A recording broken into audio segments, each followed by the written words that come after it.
स्वागत है आप लोगों का।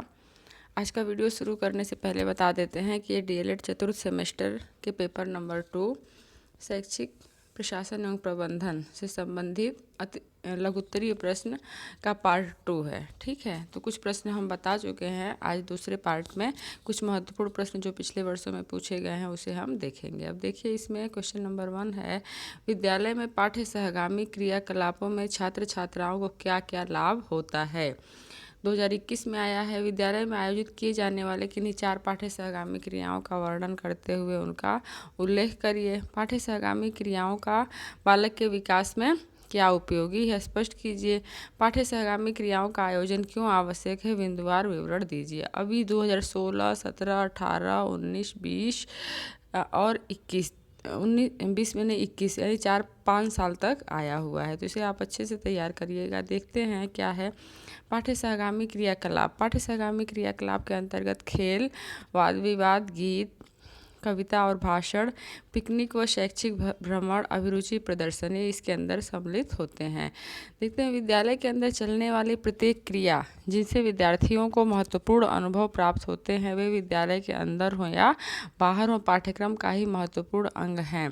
कुछ प्रवृत्तियां ऐसी हैं जिनमें बजाय कार्य के खेल के गुण अधिक होते हैं, यथा विविध प्रकार की रुचियां, वाद विवाद, नाटक आदि। इनके द्वारा विद्यार्थियों की सृजनात्मकता और अभिवृत्तियों के विकास को प्रोत्साहन मिलता है। प्रत्येक विद्यालय को विभिन्न प्रकार की प्रवृत्तियों का संचालन करना चाहिए जिसमें विद्यार्थी अपनी रुचि व सक्षमता के अनुसार भाग ले सकें। पाठ्य सहगामी क्रियाओं के महत्व को हम निम्न शीर्षकों के अंतर्गत देख सकते हैं, जिनमें पहला है मूल प्रवृत्तियों का शोधन व परिमार्जन, नागरिकता के गुणों का विकास, सामाजिक भावना, अवकाश के समय का सदुपयोग। अब इसमें आप देखिएगा, बहुत ध्यान से देखिएगा कि जो पाठ्य सहगामी क्रियाओं के द्वारा क्या उनका क्यों महत्व है। तो इनमें पहला जो मूल प्रवृत्तियाँ यानी कि बालक के अंदर जो मूल प्रवृत्तियाँ हैं उनका शोधन व परिमार्जन करना, यानी वो पहले से हैं लेकिन उन्हें और भी उनके अंदर विकास करना। नागरिकता के गुणों का विकास, जब समाज में जाएगा, लोगों से मिलेगा तो उसे अपने नागरिकता के जो भी नागरिकता के अधिकार हैं उन्हें पता चलेगा। सामाजिक भावना का विकास, अवकाश के समय का सदुपयोग, ज्ञान का व्यवहारिक यानी जो भी सैद्धांतिक ज्ञान प्राप्त करता है वह जब बाहर समाज में जाएगा तो उसकी व्यवहारिकता के बारे में पता चलेगा। किशोरावस्था की आवश्यकताओं की पूर्ति, विशेष रुचियों का विकास, स्व अनुशासन यानी कि सेल्फ डिसिप्लिन बनाए रखने में सहायक, मानसिक स्वास्थ्य विकास, शैक्षणिक महत्व, मनोरंजनात्मक महत्व, सौंदर्यात्मक महत्व, सीखना व कमाना के सिद्धांत पर आधारित और नैतिकता का विकास। ठीक है, तो इस तरह से हम देखेंगे कि जो पाठ्य सहगामी क्रियाएं हैं वह चाहे स्कूल के अंदर हो या बाहर हो, सब पाठ्यक्रम का महत्वपूर्ण अंग हैं और इनमें खेल, वाद विवाद, गीत, कविता यानी कि जिससे बालक का जो है बहुमुखी विकास बहुत अच्छे से हो और उसमें उनकी सृजनात्मकता, उनका इंटरेस्ट, उनकी अभिरुचि ये सब उसमें सम्मिलित हों, तो उसे ही हम पाठ्य सहगामी क्रियाएं कहते हैं। और इनसे क्या है, उनके मूल प्रवृत्तियों में शोधन होता है, नागरिकता के गुणों का विकास होता है, सामाजिक भावना का विकास होता है, अवकाश के समय का सदुपयोग, सैद्धांतिक ज्ञान का व्यवहारिक प्रयोग, किशोरों की आवश्यकता की पूर्ति, उनकी जो विशेष रुचियाँ हैं उनका विकास, मानसिक स्वास्थ्य का विकास, सेल्फ डिसिप्लिन बनाए रखने में सहायक, इसका शैक्षणिक महत्व, सौंदर्यात्मक महत्व, मनोरंजनात्मक महत्व और इसके अलावा सीखना व कमाना का सिद्धांत और नैतिकता का विकास होता है। किसी भी विद्यालय में खेल के मैदान का क्या महत्व है। अब देखिए, ये भी काफ़ी महत्वपूर्ण प्रश्न है। तो किसी भी विद्यालय की आधारशिला के समय इसमें खेल का मैदान होना भी अति आवश्यक है, क्योंकि खेल विद्यार्थियों को शारीरिक तथा मानसिक गतिविधियों में वृद्धि करते हैं। क्रिकेट, हॉकी, फुटबॉल आदि खेलों के साथ साथ खेल के मैदान में छात्र व्यायाम, दौड़, एनसीसी, स्काउटिंग आदि के कार्यक्रम भी संचालित किए जा सकते हैं। ठीक है, तो जो है खेल से क्या होता है, बालक का शारीरिक विकास बहुत अच्छे तरीके से होता है, उसके अंदर स्फूर्ति बनी रहती है, उसका मानसिक विकास भी होता है। पढ़ाई में बहुत ज़्यादा उब जाने के बाद, खेल लेने के बाद उनका जो है बहुत अच्छे तरीके से उनके अंदर स्फूर्ति भी आ जाती है। तो इस तरह बहुत महत्व है खेल का। और प्रत्येक स्कूल में आप देखेंगे कि खेल का मैदान जो है वह अलग से एक ज़रूर होता है। खेल के किट होते हैं उनके अंदर फुटबॉल, क्रिकेट और हॉकी, वॉलीबॉल, ये सारे उसमें जो भी उसके सामान उपकरण हैं खेल के वो सब रहते हैं। तो अब देखते हैं नेक्स्ट, संचयी अभिलेख की क्या उपयोगिता है। संचयी अभिलेख छात्र, अध्यापकों, अभिभावकों के लिए अत्यंत उपयोगी है, क्योंकि इसके द्वारा छात्रों की कमजोरियों को जानने का प्रयास किया जाता है। इससे छात्रों की प्रगति व अवनति का ज्ञान होता है। अभिलेख से आपका क्या आशय है। विद्यालय में असंख्य चीज़ें होती हैं, जैसे कितने अध्यापक हैं, कितने छात्र हैं, फीस किस कक्षा की कितनी है, कितने कर्मचारी हैं, कब किस चीज़ की व्यवस्था की गई है, उस पर कितना धन व्यय किया गया है, अध्यापकों का वेतन, उनकी प्रोन्नति, उनकी अवकाश की आयु इत्यादि सभी बातों का लेखा जोखा किसके माध्यम से सुरक्षित रखा जाता है, वह जो है अभिलेखों के माध्यम से ही सुरक्षित रखा जाता है। इसी तरह से विद्यालयी अभिलेखों का महत्व क्या है। तो विद्यालयी अभिलेखों के महत्व के संबंध में एस.एन. सिंह ने मुखर्जी का कथन सही है। कार्यालय विद्यालय का नाड़ी संस्थान है, यानी कि offices are the nerve centre of the school, और यह कार्यालय का ही दायित्व है कि वह विद्यालय के अभिलेखों को सुरक्षित रखे। इस संदर्भ में डॉक्टर जसवंत सिंह ने भी ठीक कहा है कि विद्यालय प्राचार्य का यह दायित्व है कि वह विद्यालय के अभिलेखों को उचित ढंग से सुरक्षित रखे, और इस संदर्भ में विद्यालय प्रशासन में एक संरक्षक की भूमिका का निर्वाह करना होगा। प्रधानाध्यापक को इस दायित्व के लिए अपने सहायकों को जो है दोषी नहीं करार दिया जा सकता है, बल्कि उन्हें कार्य देना चाहिए। नेक्स्ट देखते हैं, प्रमुख विद्यालयी अभिलेखों के अंतर्गत शैक्षिक वैयक्तिक अभिलेखों का उल्लेख कीजिए। 2021 में विद्यालय अभिलेख के प्रमुख प्रकार 20 में, प्रमुख विद्यालयी अभिलेखों का वर्णन 19 में, विद्यालयी अभिलेखों की सूची बनाइए, किन्हीं 2 अभिलेखों का वर्णन कीजिए 17 में। तो इस तरह से हम देखेंगे कि यह जो प्रश्न है वह बहुत ही कई बार पूछा जा चुका है। ठीक है, तो देखते हैं विद्यालयी अभिलेख जो है वह निम्न प्रकार के हैं। पहला है, इसमें अध्यापक उपस्थिति पंजिका, छात्र उपस्थिति पंजिका, पत्र व्यवहार, आय व्यय पंजिका, ग्राम शिक्षा विधि, आय व्यय पंजिका, छात्रवृत्ति जो है वितरण पंजिका, कोटेशन रख रखाव पंजिका इत्यादि। तो पहला देख लेते हैं अध्यापक। अब इसमें देखिए 2 के बारे में ही वर्णन करने के लिए कहा है, लेकिन विद्यालयी अभिलेख जो है निम्न प्रकार 7 प्रकार के होते हैं, जिसमें अध्यापक सिग्नेचर करता है वो, छात्र का जिसमें अटेंडेंस लिया जाता है वो, पत्र व्यवहार यानी कि अध्यापक कोई कार्य प्रणाली है पत्र व्यवहार के माध्यम से, वो भी एक अभिलेख है। आय व्यय, स्कूल में कितना खर्च होता है। ग्राम शिक्षा विधि, जो ग्राम शिक्षा समिति होती है उसका भी एक आय व्यय का पंजिका होता है। छात्र को जो छात्रवृत्ति दिया जाता है उसका भी पंजिका होता है, और कोटेशन रख रखा है, यानी 7 होते हैं, जिसमें 2 का वर्णन हो रहा है। पहला है अध्यापक उपस्थिति पंजिका। यह रजिस्टर प्रधानाध्यापक के कक्ष में या कार्यालय में विद्यालय के प्रारंभ होने के पूर्व ही रखा जाना चाहिए, जिससे विद्यालय के प्रत्येक अध्यापक तथा अन्य कर्मचारीगण अपने नाम के सामने उसमें उस तिथि में अपने हस्ताक्षर तथा आने का समय लिख सके। विद्यालय में अवकाश पर रहने वाले अध्यापक के नाम के सामने की पूर्ति प्रधानाध्यापक को ही करनी चाहिए। और दूसरा है छात्र उपस्थिति पंजिका। प्रत्येक संस्था के लिए एक उपस्थिति रजिस्ट्रार या पंजिका होती है, उसमें उस कक्षा के सभी विद्यार्थियों के नाम लिखे होते हैं। उसमें प्रतिदिन सभी विद्यार्थियों की उपस्थिति या अनुपस्थिति का चिन्ह लगाया जाता है। ठीक है, शिक्षक के द्वारा जब क्लास में बच्चा जाता है तो उनका अटेंडेंस लिया जाता है। इस रजिस्टर में यह पता लगाया जा सकता है कि विद्यार्थी प्रत्येक महीने में कितने दिन प्रेजेंट और एब्सेंट यानी उपस्थित और अनुपस्थिति रहता है। विद्यालय में अवकाश किस जयंती आदि के कारण हुआ है, इन सब का उल्लेख रहता है। विद्यार्थी का शुल्क विवरण इसमें अंकित रहता है। छात्र को परिवर्तन, उन्नति और सफलता का विवरण भी इस रजिस्टर में उल्लेखित रहता है। ठीक है, तो इस तरह से हम देखेंगे कि जो विद्यालयी अभिलेख हैं उनका कितना महत्वपूर्ण स्थान होता है किसी विद्यालय में। नेक्स्ट क्वेश्चन देखते हैं हम। नेक्स्ट किन्हीं 4 प्राकृतिक आपदाओं के नाम लिखिए। 2019-20 में आया है, ध्यान से देखिएगा। आपदाएं निम्न प्रकार की होती है। पहला जो आकस्मिक, जो अचानक से आ जाती हैं। आकस्मिक आपदाओं का संबंध प्रायः प्रकृति से होता है, इसलिए इनको प्राकृतिक आपदा कहते हैं। ठीक है, प्रकृति से होता अचानक आती है। इस प्रकार की आपदाओं की पूर्ण एवं सत्य भविष्यवाणी करना संभव नहीं, जैसे भूकंप, सुनामी, बादलों का फटना आदि जो है यह प्राकृतिक आपदाएं हैं। इस प्रकार की आपदाएं कभी भी कहीं भी तबाही मचा सकती हैं। दूसरा अनाकस्मिक। ठीक है, अनाकस्मिक जो अचानक से आती हैं, अनाकस्मिक। इस प्रकार कि आपदाएं मानव के कुप्रबंधन और अव्यवस्थाओं के कारण होती हैं। इसमें धीमी गति वाली आपदाएं भी कहते हैं। इन आपदाओं की भविष्यवाणी एवं पूर्वानुमान संभव है, जैसे अकाल, प्रदूषण, मौसम और जलवायु परिवर्तन। तो ये क्या है, मानव के कुप्रबंधन और अव्यवस्था। इतना ज़्यादा जब हम प्रदूषण फैलाएंगे, पर्यावरण को नुकसान करेंगे, पेड़ों को काटेंगे, तो क्या होगा, आकस्मिक जो आपदाएं हैं, क्योंकि ये पता है मनुष्य को कि जलवायु में परिवर्तन होना है, जलवायु असंतुलन होना है। अकाल क्यों पड़ती है, ज़्यादा पेड़ काटा जाता है, प्रदूषण क्यों बढ़ता है, इतना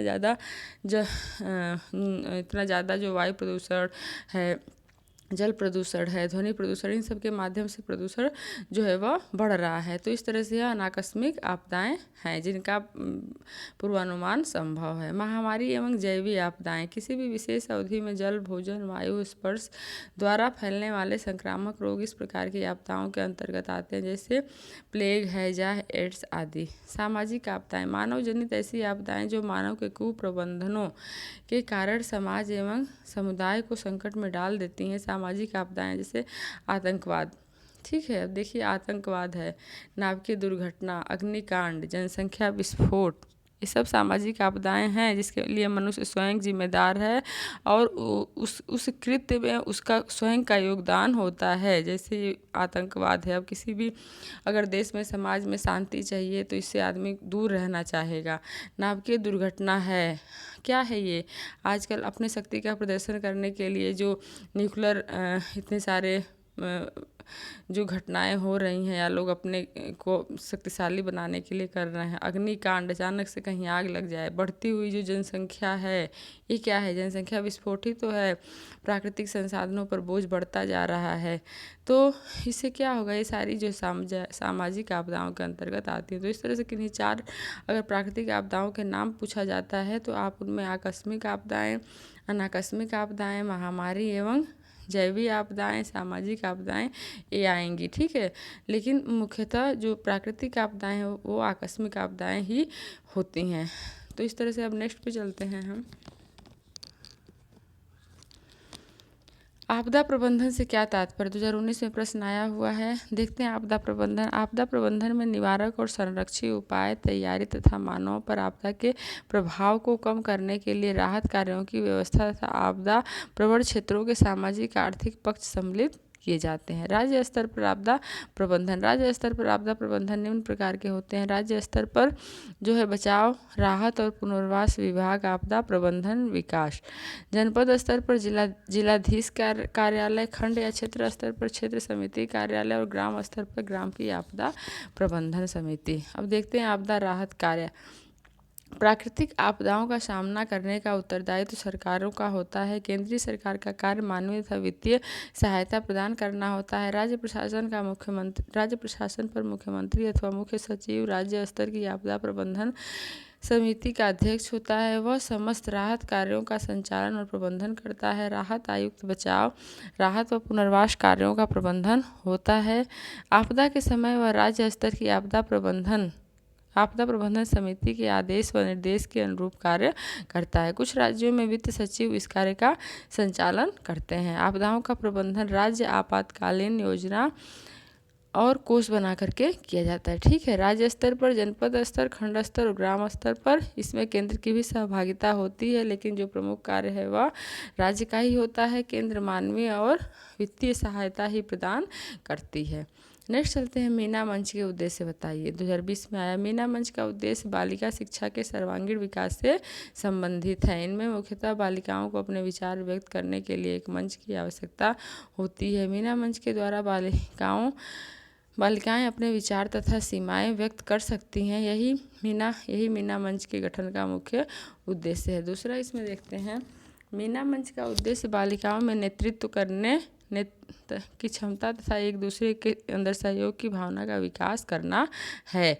मीना मंच के माध्यम से बालिकाओं में प्रेम तथा सहयोग की भावना विकसित होगी और एक दूसरे की समस्याओं को समझेंगी। इस मंच के माध्यम से बालिकाओं को शिक्षा के लिए प्रेरित किया जाता है। इसके अंतर्गत छात्राओं को तर्कपूर्ण चिंतन तथा लेखन के लिए विषय प्रदान किए जाते हैं, जिससे छात्राओं को विचार व्यक्त करने का अवसर प्राप्त होता है एवं उनमें चिंतन की आदत का विकास किया जाता है। इसके अंतर्गत बालिकाओं तथा महिलाओं को उनके अधिकारों का ज्ञान कराया जाता है और उन्हें सक्षम बनाने के लिए अनेक प्रयास किए जाते हैं। इससे संबंधित अनेक प्रकार के कार्यक्रमों का आयोजन किया जाता है। मीना मंच के द्वारा बालिकाओं के विवाह की आयु का ज्ञान कराया जाता है। इससे वे नाबालिग विवाह को रोकने के लिए प्रेरित होंगी। मीना मंच द्वारा छात्राओं के अंतर्निहित शक्तियों का सर्वांगीण विकास किया जाता है। उनको उनकी योग्यताओं तथा क्षमताओं का भी ज्ञान कराया जाता है। ठीक है, तो इस तरह से मीना मंच के अंदर जो बालिकाओं के अंदर जो एक तरह के इन्फीरियरिटी कॉम्प्लेक्स है या अपनी बातों को नहीं कह पाती हैं, उन सब का ध्यान रखते हुए उन्हें एक मंच प्रदान किया जाता है। उनके अंदर नेतृत्व करने की क्षमता का विकास किया जाता है। प्रेम और सहयोग की भावना के लिए का विकास किया जाता है। कुछ जो बच्चियां होती हैं वह थोड़ा पढ़ के छोड़ देती हैं, तो उन्हें आगे पढ़ने के लिए प्रेरित किया जाता है। तर्कपूर्ण चिंतन व लेखन के लिए विषय प्रदान किए जाते हैं। महिलाओं के अधिकारों के बारे में बताया जाता है। विवाह की आयु के बारे में और अंतर्निहित शक्तियों का सर्वांगीण विकास किया जाता है। ठीक है, उनकी क्षमताओं योग्यताओं का भी ज्ञान कराया जाता है। नेक्स्ट, निरीक्षण और पर्यवेक्षण में क्या अंतर है। निरीक्षण का तात्पर्य है परीक्षा लेना और परीक्षा का तात्पर्य सरलतापूर्वक एवं आलोचनात्मक दृष्टि से जांच करना। निरीक्षण का तात्पर्य है परीक्षा लेना और परीक्षा का तात्पर्य सरलतापूर्वक आलोचनात्मक दृष्टि से जांच करना। शाब्दिक अर्थ के अनुसार निरीक्षण का अर्थ है किसी व्यक्ति की जांच करना और पर्यवेक्षण का अर्थ है उच्च दृष्टि जो विद्यालय विकास को गति प्रदान कर सके। पर्यवेक्षक का काम स्कूलों का मार्गदर्शन करना, समस्याओं का समाधान करना, जिनके पर्यवेक्षक की जिम्मेदारी उनके ऊपर है। ठीक है, तो इस तरह निरीक्षण जो परीक्षा लेना और परीक्षा जो है वह सरलतापूर्वक व आलोचनात्मक दृष्टि से यानी किसी व्यक्ति का जांच करना और पर्यवेक्षण जो है वह विद्यालय के विकास को तेज गति प्रदान करना। विद्यालय पर्यवेक्षण के उद्देश्य बताइए। विद्यालय पर्यवेक्षण वह आवश्यक क्रिया है जो विद्यालय में संचालित होने वाली विभिन्न गतिविधियों पर नियंत्रण रखने हेतु उसके सुसंचालन में मदद करता है और लक्ष्य प्राप्ति को सुनिश्चित करता है। विद्यालय पर्यवेक्षण के उद्देश्य निम्नलिखित हैं, जिनमें पहला है शिक्षकों, छात्रों व कर्मचारियों की समस्याओं से परिचित होना तथा उनका समाधान करना। ठीक है, शिक्षक, छात्र, कर्मचारी की समस्या से परिचित होना और समाधान करना। बृहद समाज कि विद्यालय से क्या अपेक्षाएं हैं, इसका ज्ञान अध्यापक को कराते हुए उसके अनुरूप कार्य करने के लिए प्रेरित करना। विद्यालय के प्रशासनिक ढांचे में उत्पन्न हुए दोषों का उन्मूलन करना। शिक्षकों की विशेष योग्यताओं का विकास हेतु उन्हें प्रोत्साहित करना और इसके लिए उन्हें अवसर प्रदान करना। विद्यालय में कार्यरत सभी सहकर्मियों के मध्य मधुर संबंध स्थापित करना और छात्रों के विकास पर विशेष रूप से ध्यान देना। विद्यालय में उपलब्ध संसाधनों का शिक्षण को प्रभावशाली में बनाने में प्रयोग करना। सेवारत प्रशिक्षण कार्यक्रमों को नियमित रूप से आयोजन करना। शिक्षा जगत में होने वाले नवीन आविष्कारों से परिचित कराना और कौशलों को बढ़ावा देना। शिक्षण कौशलों को और शिक्षकों के व्यावसायिक विकास पर ध्यान देना। विद्यालय के सभी कार्यक्रम में छात्रों एवं शिक्षकों का सहयोग को सुनिश्चित करना। विद्यालय में लोकतांत्रिक सिद्धांतों के आधार पर उचित पर्यावरण तैयार करना। नेक्स्ट क्वेश्चन देखते हैं, विद्यालय में पर्यवेक्षण की आवश्यकता के 2 कारण बताइए। विद्यालय में पर्यवेक्षण की क्या आवश्यकता है। तो विद्यालय में जिस प्रकार से मुख्य अध्यापक की आवश्यकता होती है उसी प्रकार वहाँ पर्यवेक्षण की भी आवश्यकता होती है। एक पर्यवेक्षक कई विद्यालयों का पर्यवेक्षण करता है और वह विद्यालयों की परस्पर तुलना करते हुए विकास की सही दिशा का ज्ञान मुख्य अध्यापक को करा सकता है। ठीक है, तो इस तरह से हम देखेंगे कि जो अध्यापक है वह मुख्य अध्यापक का मदद करता है। पर्यवेक्षण की आवश्यकता निम्न कारणों से है। पहला है यह विद्यालय में संचालित होने वाली गतिविधियों का मूल्यांकन करने में मदद करता है। कुछ अध्यापकों व मुख्य अध्यापकों को अपनी गतिविधियों का कुशलतापूर्वक संचालन करने हेतु मार्गदर्शन की आवश्यकता होती है। पर्यवेक्षण इसकी पूर्ति करता है। किसी भी व्यक्ति को यदि पर्यवेक्षण का पता चलता है तो वह अपने कार्य को सही ढंग से करेगा। अतः पर्यवेक्षण व्यक्ति को अनुप्रेरित करने के लिए आवश्यक है। पर्यवेक्षण के द्वारा अध्यापक व मुख्य अध्यापक को अपने ज्ञान का नवीनीकरण करने में मदद मिलती है। पर्यवेक्षण के द्वारा विभिन्न स्थलों में स्थित विद्यालयों में संपर्क स्थापित किया जा सकता है। विद्यालय में कार्यरत अध्यापकों की कार्यकुशलता को बढ़ाने हेतु भी पर्यवेक्षण जरूरी है। नेक्स्ट क्वेश्चन देखते हैं, राष्ट्रीय शिक्षा परिषद यानी एनसीईआरटी के प्रमुख कार्यों को बताइए। 2021 में पूछा गया राष्ट्रीय शिक्षा परिषद के उद्देश्य एवं कार्य क्या हैं। तो राष्ट्रीय शिक्षा परिषद के उद्देश्य एवं कार्य national council for teacher education, इसका फुल फॉर्म भी पूछ सकता है। कब इसकी स्थापना हुई थी? 1961 में हुई थी, ये भी पूछ सकता है। ठीक है, तो देखते हैं फिर वर्तमान में इस परिषद के जो उद्देश्य हैं उन्हें निम्नलिखित रूप में क्रमबद्ध किया जा सकता है। पहला है शिक्षक शिक्षा के विभिन्न पहलुओं में केंद्र एवं प्रांतीय सरकारों एवं यूजीसी एवं विश्वविद्यालयों को सलाह देना। दूसरा, सभी प्रकार के शिक्षक शिक्षा संस्थाओं के लिए मानदंड निर्धारित करना। सभी प्रकार के राष्ट्रीय शिक्षक शिक्षा परिषद यानी कि एनसीटी, ठीक है, इसका जो है 1961 में नहीं हुआ था। इसे आप लोग देख लीजिएगा। राष्ट्रीय शिक्षक शिक्षा परिषद यानी एनसीटी के उद्देश्य एवं कार्य क्या हैं, और एनसीईआरटी जो है वह दूसरा है, उसका 1961 में हुआ है। तो देखते हैं एनसीटी के उद्देश्य एवं कार्य। एनसीटी के जो उद्देश्य एवं कार्य हैं, शिक्षक शिक्षा के विभिन्न पहलुओं के संबंध में केंद्र एवं प्रांतीय सरकारों, यूजीसी एवं विश्वविद्यालय को सलाह देना। दूसरा है सभी प्रकार के शिक्षा संस्थाओं के लिए मानदंड निर्धारित करना। सभी प्रकार के शिक्षक संस्थाओं के शिक्षा की न्यूनतम शैक्षिक योग्यता निर्धारित करना और साथ ही उनके वेतनमान निर्धारित करना। सभी प्रकार की शिक्षा संस्थाओं के लिए पाठ्यक्रम निर्धारित करना और समय समय पर नए पाठ्यक्रम शुरू करना। सभी स्तर के सेवारत शिक्षकों के लिए पुनर्बोधन कार्यक्रम का निर्माण करना। सभी प्रकार के शिक्षक संस्थाओं के में अभिवर्तियों की न्यूनतम योग्यता निर्धारित करना एवं चयन प्रक्रिया के संबंध में सलाह देना। सभी प्रकार के शिक्षण संस्थाओं के लिए शिक्षण शुल्क, अन्य शुल्क, छात्रवृत्तियों का निर्धारण करना।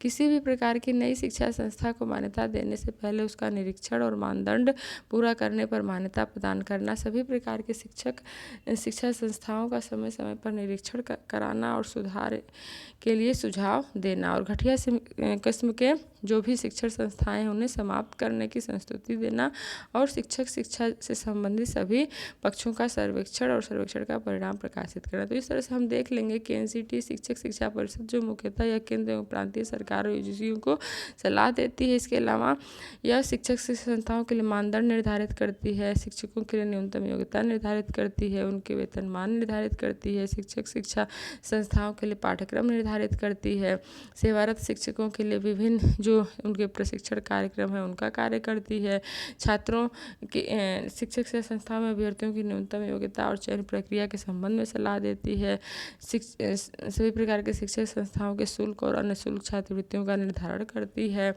किसी भी शिक्षण संस्था को मान्यता देने से पहले उसका निरीक्षण और मानदंड पूरा करने पर मान्यता देती है, समय समय पर शिक्षा संस्थाओं का निरीक्षण भी करती है, और जो सर्वेक्षण में जो भी घटिया किस्म के जो होते हैं उन्हें बंद करने की भी संस्तुति देती है, और सर्वेक्षण करके उसके परिणामों को प्रकाशित एवं प्रसारित भी करती है। ठीक है, तो इस तरह से यह एनसीटी का कार्य। अब हम देखते हैं राज्य स्तर पर कार्य करने वाले किन्हीं दो राज्य स्तर। अब देख लीजिए, राज्य स्तर पर कार्य करने वाले किन्हीं दो शैक्षिक अभिकरणों पर संक्षिप्त टिप्पणी लिखिए। तो पहला है राज्य शैक्षिक अनुसंधान एवं राज्य शैक्षिक एससीईआरटी, राज्य शैक्षिक अनुसंधान एवं प्रशिक्षण परिषद। राज्य शैक्षिक अनुसंधान परिषदों की बहुत जिम्मेदारियां हैं। इनमें योजना बनाना, प्रायोजित करना, मॉनिटरिंग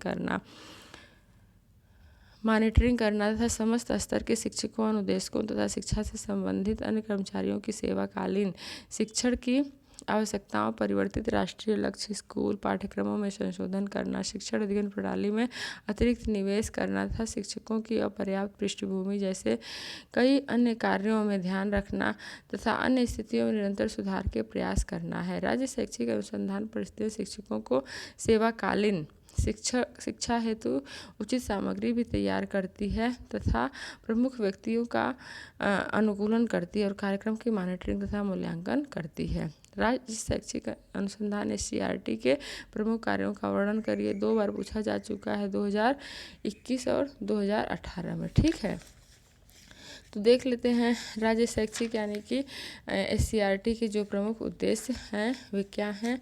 तो उसके अंतर्गत हम देखते हैं,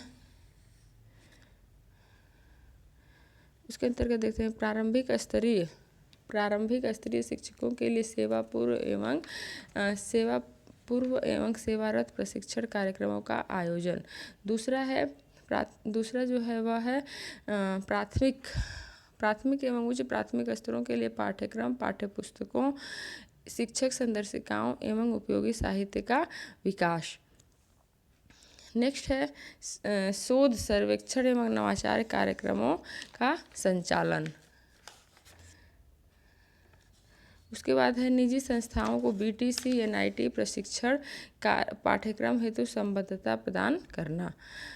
उत्तर प्रदेश निःशुल्क अनिवार्य बाल शिक्षा नियमावली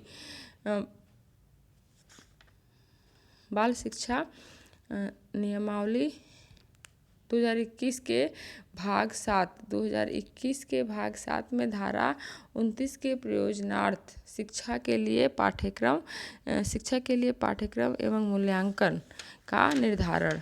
अन्य कार्य प्रतिभा योजना, ठीक है, अन्य कार्य प्रतिभा योजना, पर्यवेक्षण, निर्देशन, परामर्श इत्यादि के बारे में जो है वह बात करना। तो इस तरह से हम देखेंगे इसके जो 5 कार्य हैं। प्रारंभिक स्तरीय शिक्षकों के लिए सेवापूर्व एवं सेवारत प्रशिक्षण कार्यक्रम का आयोजन, प्राथमिक एवं उच्च प्राथमिक स्तर के पाठ्यक्रम एवं पाठ्य पुस्तकों, शिक्षक संदर्शिकाओं एवं उपयोगी साहित्य का विकास, शोध सर्वेक्षण का नवाचार कार्यक्रम, BTC NIT, ठीक है, प्रशिक्षण कार्यक्रम और निःशुल्क अनिवार्य बाल शिक्षा अधिकार नियमावली 2011 के भाग 7 में धारा 29 के प्रयोजनार्थ शिक्षा के लिए पाठचर्या मूल्यांकन को भी निर्धारित करता है। इसके अलावा अन्य प्रतिभा खोज, प्रतिभाओं, प्रतियोगिता, पर्यवेक्षण, निर्देशन, परामर्श इत्यादि का भी कार्य करता है। नेक्स्ट क्वेश्चन देखते हैं, मनोविज्ञान और निर्देशन। मनोविज्ञान और निर्देशन विभाग उत्तर प्रदेश प्रयागराज के प्रमुख कार्य बताइए। तो इसमें हम देखते हैं मनोविज्ञानशाला उत्तर प्रदेश प्रयागराज के कार्यों को बताइए।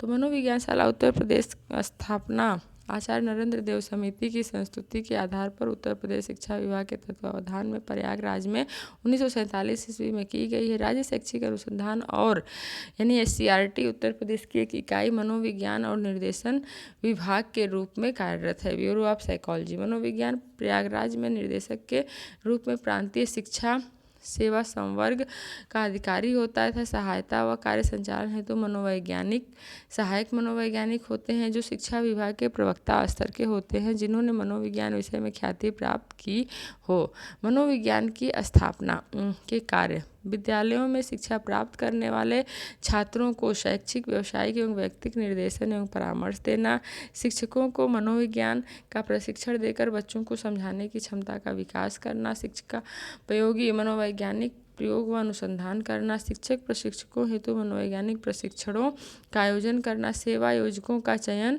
में मनोवैज्ञानिक परामर्श व सहायता देना। तो इस तरह से हम देखेंगे कि जो SCRT है उसकी इकाई के रूप में मनोवैज्ञानिक निर्देशन विभाग है। 1947 में इसकी स्थापना प्रयागराज में आचार्य नरेंद्र देव समिति की संस्तुति के आधार पर की गई थी। इसमें जो है विद्यालयों को शिक्षा प्राप्त करने वाले छात्रों को शैक्षिक, व्यावसायिक, व्यक्तिगत निर्देशन व परामर्श दिया जाता है। शिक्षकों को मनोवैज्ञानिक प्रशिक्षण देकर बच्चों को समझाने की क्षमता का विकास किया जाता है। शिक्षा प्रयोगी मनोवैज्ञानिक प्रयोग व अनुसंधान होता है और शिक्षक प्रशिक्षित मनोवैज्ञानिक प्रशिक्षणों का आयोजन, सेवा योजकों के चयन में मनोवैज्ञानिक परामर्श व सहायता दिया जाता है।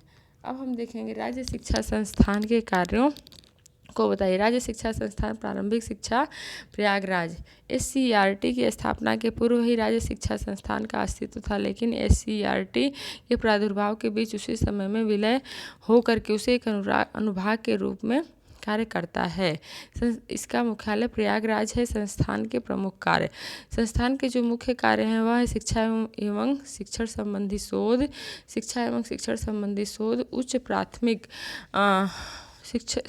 शिक्षा एवं शिक्षण संबंधी शोध, उच्च प्राथमिक स्तर पर राष्ट्रीयकृत पाठ्यक्रम का लेखन संशोधन कार्य, जिला शिक्षा प्रशिक्षण कार्य, संस्थान के शिक्षकों प्रवक्ताओं को अध्यापकीय शिक्षण में अकादमिक शिक्षण देना, शोध पुस्तकों पत्रिकाओं के लेखन व प्रकाशन, शिक्षा सेवा विस्तार के पाठ्यक्रम निर्माण व कार्यक्रम का संचालन, शैक्षिक नवाचारों का शिक्षकों एवं शिक्षण प्रशिक्षण तक पहुँचाने हेतु विभाग शिक्षणों का आयोजन और शैक्षिक परियोजनाओं के संचालन हेतु अकादमिक सहयोग समर्थन व शिक्षण प्रदान करना। अब हम देखेंगे जिला शिक्षा एवं प्रशिक्षण संस्थान की स्थापना के उद्देश्य व प्रमुख कार्य बताइए।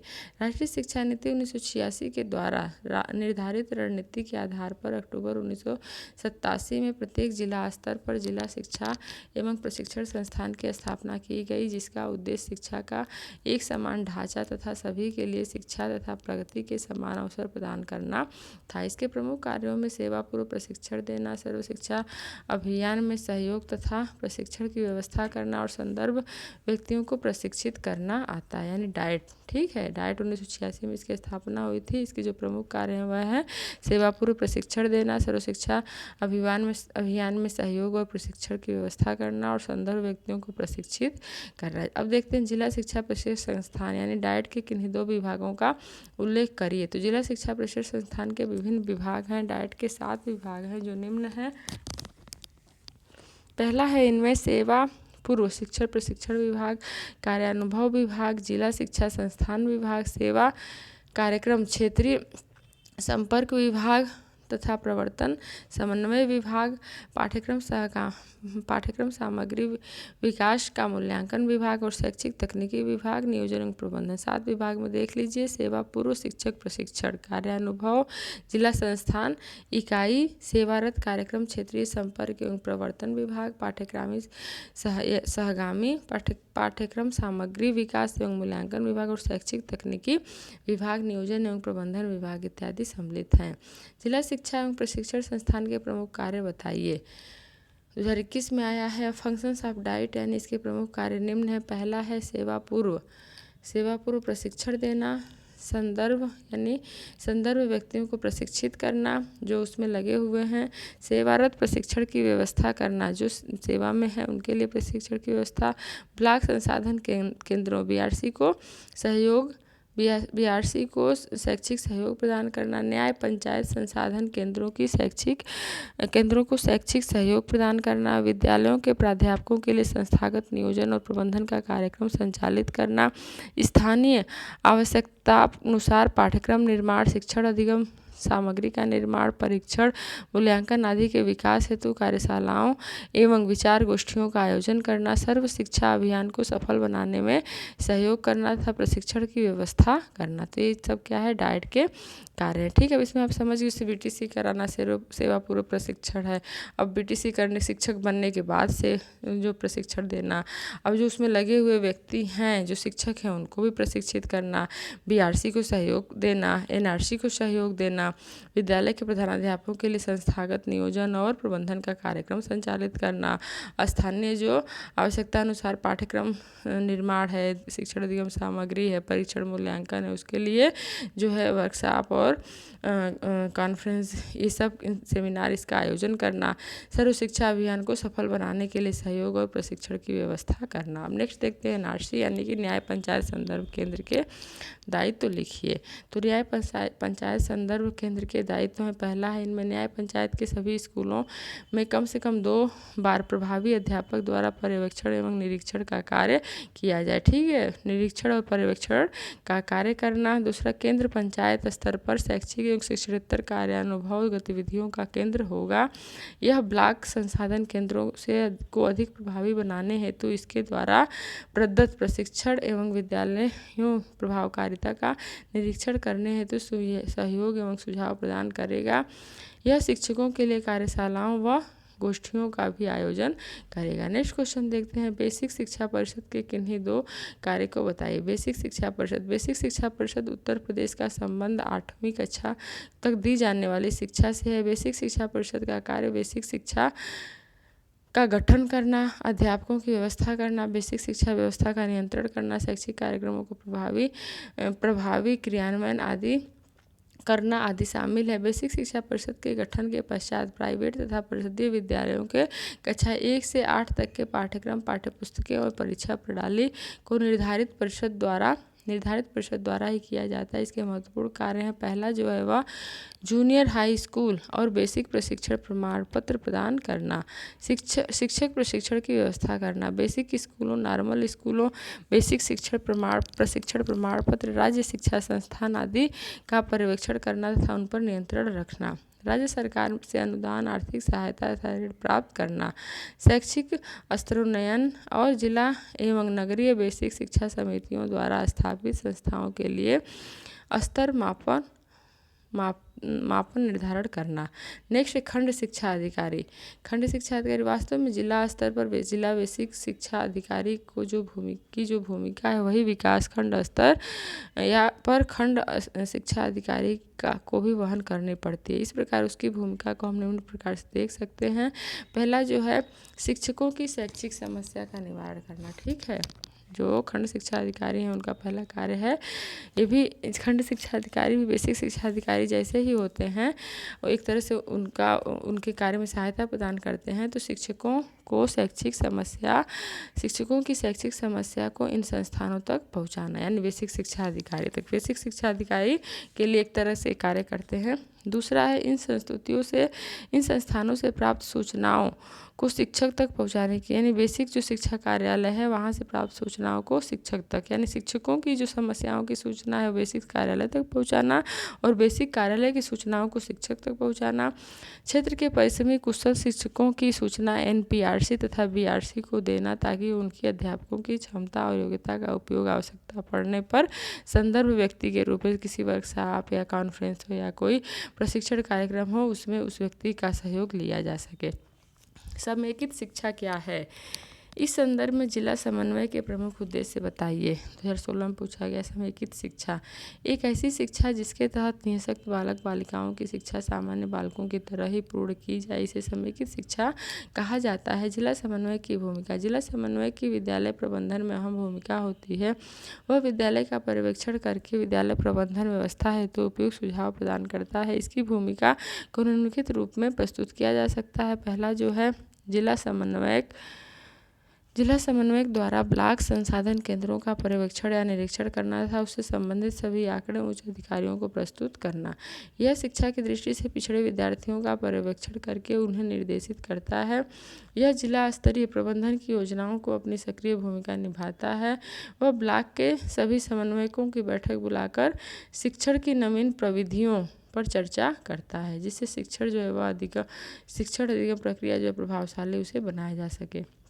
जल ही जीवन है को स्पष्ट करते हुए बताइए कि विद्यालय में बच्चों को स्वच्छ जल कैसे उपलब्ध हो सकता है। देखते हैं इसमें जल ही जीवन है। भूख प्यास व्यक्ति की प्राथमिक आवश्यकताएं हैं। ठीक है, मैस्लो ने भी इसे बताया है कि व्यक्ति की जो प्राथमिक फिजियोलॉजिकल आवश्यकताएं हैं वह है भूख प्यास। तो भूख प्यास जो है व्यक्ति की प्राथमिक आवश्यकताएं हैं। विद्यालय में भूख मिटाने के लिए बालक स्वयं प्रयास करते हैं तथा पानी की व्यवस्था विद्यालय में ही की जाती है। बात दूसरी है कि आजकल बालक अपने साथ खाना एवं पानी दोनों लेकर चलते हैं, फिर भी विद्यालय में शुद्ध जल की व्यवस्था होना आवश्यक है। पेयजल की व्यवस्था को वातावरण के अनुकूल रखा जाना उचित होगा, क्योंकि गर्मी में ठंडा पानी पीना अधिक पसंद किया जाता है, जबकि सर्दी में थोड़ा गर्म या सामान्य पानी का प्रयोग किया जाता है। पीने के पानी को सदैव ढककर रखना चाहिए, जिससे उसमें किसी प्रकार की गंदगी न आ सके। अधिक देर से रखे पानी का प्रयोग नहीं किया जाना चाहिए। छात्रों को पानी पीने के लिए गिलास आदि का प्रबंध आवश्यक होता है। बचे पानी के लिए एक रास्ता होना चाहिए जिससे बाहर पानी जा सके। पीने के पानी की व्यवस्था ऐसे स्थान पर की जानी चाहिए जहां अधिक स्वच्छता हो, अर्थात शौचालय के आसपास पीने के पानी की व्यवस्था नहीं करनी चाहिए। अशुद्ध पानी के सेवन से छात्र बीमार पड़ सकते हैं। अनेक रोग जैसे हैजा, पेचिश, मोतीझरा एवं आंतरिक शूल आदि हो सकते हैं। इसलिए पीने के पानी की शुद्धता अधिक आवश्यक है। इसलिए इस संदर्भ में छात्रों को भी जागरूक किया जाना चाहिए। शासन द्वारा प्राप्त धनराशि का उपयोग करते समय किन किन बातों का ध्यान रखना चाहिए। प्रधानाध्यापक एवं अध्यापकों हेतु अत्यंत आवश्यक है कि उत्तर प्रदेश सरकार के राजकोष से प्राप्त धनराशि का विद्यालय हित में प्रयोग करते समय निम्नलिखित बातों का ध्यान रखा जाना चाहिए। पहला है क्रय एवं भुगतान हेतु निर्धारित नियमों का पालन हो। तर्कसंगत प्रक्रिया के अंतर्गत वस्तुओं को क्रय किया जाए। क्रय की जाने वाली वस्तु हेतु निर्धारित बजट सीमा एवं उपयोग अवधि को ध्यान अवश्य रखें। क्रय की जाने वाली वस्तु की गुणवत्ता का स्तर अवश्य सुनिश्चित कर लें। विद्यालय में खेल कूद की व्यवस्था करते समय किन किन बातों का ध्यान रखना चाहिए? 2017 में पूछा गया है, खेल कूद के आयोजन के समय विद्यालय में निम्नलिखित बिंदुओं पर ध्यान रखा जाना चाहिए। विद्यार्थियों के स्वास्थ्य की रक्षा, खेल कूद से विद्यार्थियों के स्वास्थ्य की रक्षा होती है। प्रशिक्षित शिक्षकों को ही अनुमति दी जाए। खेलों में विविधता हो, छात्रों छात्राओं को खेलने के लिए अलग व्यवस्था हो, अनुशासन रहे। खेल बालक बालिकाओं की रुचि के अनुसार हो। खेल को खेल की भावना से खेला जाए। आजकल सरकार खेल कूद की तरफ काफ़ी ध्यान दिया जा रहा है सरकार के द्वारा। हर्ष का विषय है कि जब अभिभावक का ध्यान भी बालकों की खेल कूद की ओर जाने लगा है। यदि सभी लोग नियमित रूप से खेल कूद में भाग लें तो निस्संदेह देश और समाज को सुदृढ़ एवं स्वस्थ नागरिक मिलेंगे और व्यक्तिगत, सामाजिक, आर्थिक, वैचारिक आदि सभी क्षेत्रों में अच्छी प्रगति होगी। नेक्स्ट प्रश्न देखते हैं, विद्यालय और समुदाय के संबंधों को स्पष्ट कीजिए। क्वेश्चन 2 बार आया है। सामुदायिक सहभागिता से आप क्या समझते हैं? नामांकन वृद्धि और ह्रास की कमी में समुदाय किस प्रकार से सहयोगी होता है? तो देखते हैं इसमें, बालक की शिक्षा उसके परिवार से आरंभ होती है। बालक बड़ा होकर परिवार के बाहर व्यक्तियों के संपर्क में आता है, मोहल्ले गांव के अन्य बालकों के साथ खेलता कूदता है, मेलों में जाता है, जुलूसों में जाता है और इन सभी कार्यकलापों में कुछ न कुछ सीखता रहता है। समुदाय के उन सभी ढंगों को अपनाता है जिसे वह देखता है। इस प्रकार से बालक के रहन सहन, बोल चाल, आदत, आचार विचार, स्वभाव, वेशभूषा एवं रुचि पर प्रत्यक्ष रूप से समुदाय की छाप पड़ती है और वैसा ही बन जाता है जैसा समुदाय उसे बनाना चाहता है। समुदाय के आदर्श से प्रभावित होता है। समुदाय के लोग उसे मूल्य एवं परंपरा की जानकारी देते हैं जिसे वह अपना लेता है। यही सामुदायिक सहभागिता है। समुदाय के कर्तव्य जो हैं, इसके अंतर्गत बालकों को विद्यालयों के नियमों के अनुसार कार्य करने को प्रेरित करें। प्रगति विवरण प्राप्त करने के पश्चात सुधार एवं स्वयं शिक्षकों से संपर्क करें। विद्यालय द्वारा प्रदत्त कार्यों को पूरा करने में बालकों का सहयोग दें। बालकों को प्रतिदिन विद्यालयी गतिविधियों में रुचि लें और बालक के घर आने पर उसे विद्यालयी कार्य का निरीक्षण करें। विद्यालय के शिक्षकों के साथ निरंतर संपर्क में रहें। बच्चों को समय पर विद्यालय भेजें और विद्यालय न जाने पर अवकाश पत्र भेजकर सूचित करें। विद्यालय जब कभी अभिभावक को बुलाता है तो उसमें अवश्य ही उपस्थित रहें। तो इस तरह से उपरोक्त भूमिका तथा कर्तव्यों को उनका पूर्ण निर्वाह करके एवं नामांकन वृद्धि, ह्रास दर में कमी हो सकेगी। ठीक है, इस तरह से हम नेक्स्ट क्वेश्चन देखते हैं, नेतृत्व का आशय स्पष्ट कीजिए। कार्य की सफलता है तो सफल नेतृत्व की क्या भूमिका होती है? 2017 में पूछा गया है। समाज में नेतृत्व का बहुत ही महत्वपूर्ण स्थान है। नेता के अभाव में समाज के विभिन्न क्षेत्रों में नवीन परिवर्तन ला पाना मुश्किल होता है। आधुनिक मान्यताओं ने शैक्षिक प्रशासन एवं सामाजिक न्याय तत्व को सौंप दिया है। अब शिक्षा प्रशासन मात्र शिक्षात्मक गतिविधियों तक सम्मिलित नहीं है